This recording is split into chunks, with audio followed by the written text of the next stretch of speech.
जी हाँ मेरे दोस्तों, अब दिल थाम कर बैठिए।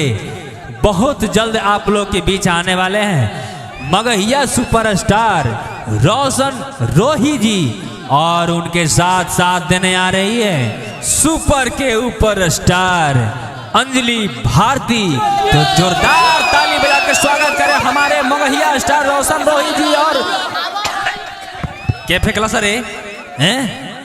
आई रोशन रोही जी, ली माइक धरी। अंजलि भारती जी रुआ आई, ली अपना माइक धरी। नमस्कार प्रणाम, हम आप सबके भाई भतीजा बेटा और घर के लड़का रोशन रोही। हम बनी अंजलि भारती। जितना भी तमाम लोग देखे वाला बा सबके हिजे से गोड़ छू के गोड़ लगा तनी एगो ताली बजा के आशीर्वाद देवी। प्रेम से बोला सच्चे दरबार की।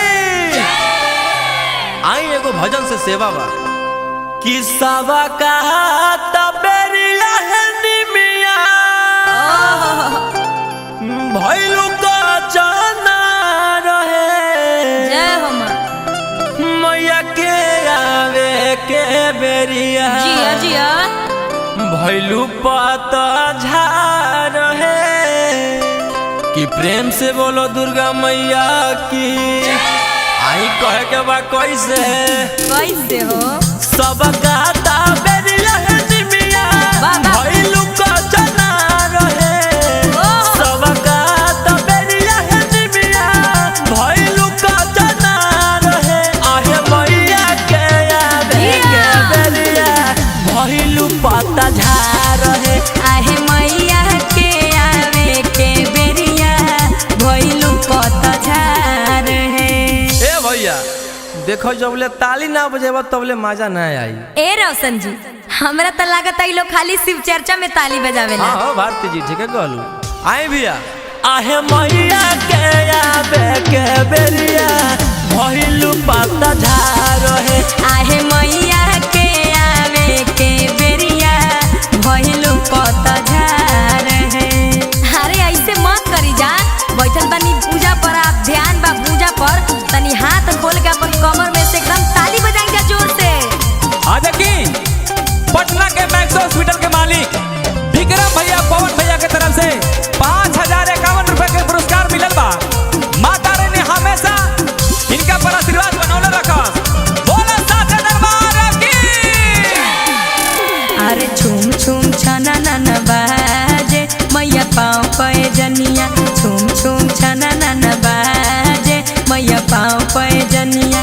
पाँव पे जनिया मैया पाँव पे जनिया। ताली बजा के गर्दा उड़ावले रही। छूम छूम छाना नाना बाजे मैया पाँव पे जनिया। अरे छुम छुम छना नन बाजे मैया पाँव पे जनिया। काय भैया कैसन हमरा बुझाता तो हनी लोग वह खोजा तोड़ा। हाँ ए रोशन जी, हमरो ऐसा ही बुझाता। राउर गानवा कैसे आई रहे?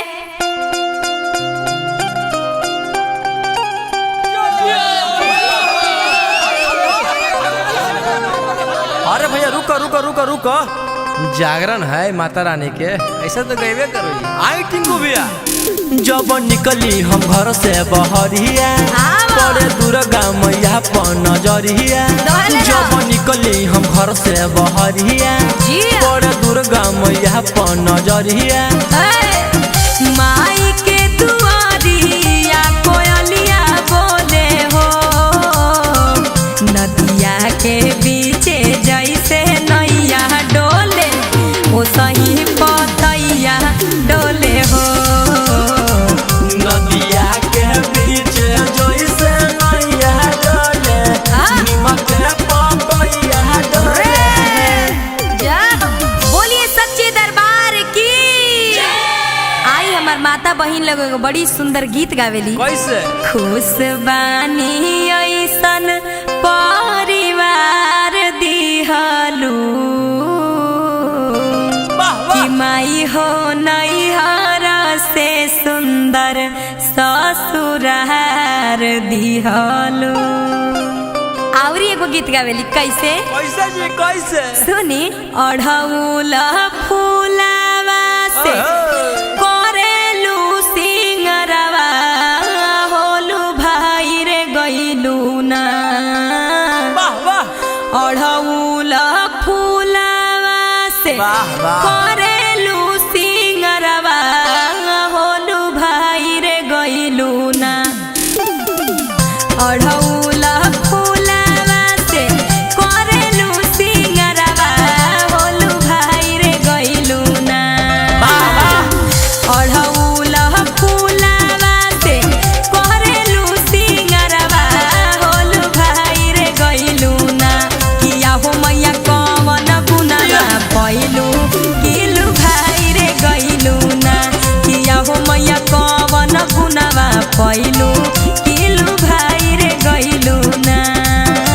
हे अंजलि जी भाव लागल कैसे निमिया के गोछिया में कौन गुनाह पैलू किलू भाई रे गइलू ना निमिया के गोछिया में कौन गुनाह पैलू किलू भाई रे गइलू ना किया हो मैया झूलेलू झूलनवा किलू भाई रे गइलू ना किया हो मैया झूलेलू झूलनवा टोलू भाई रे गइलू ना।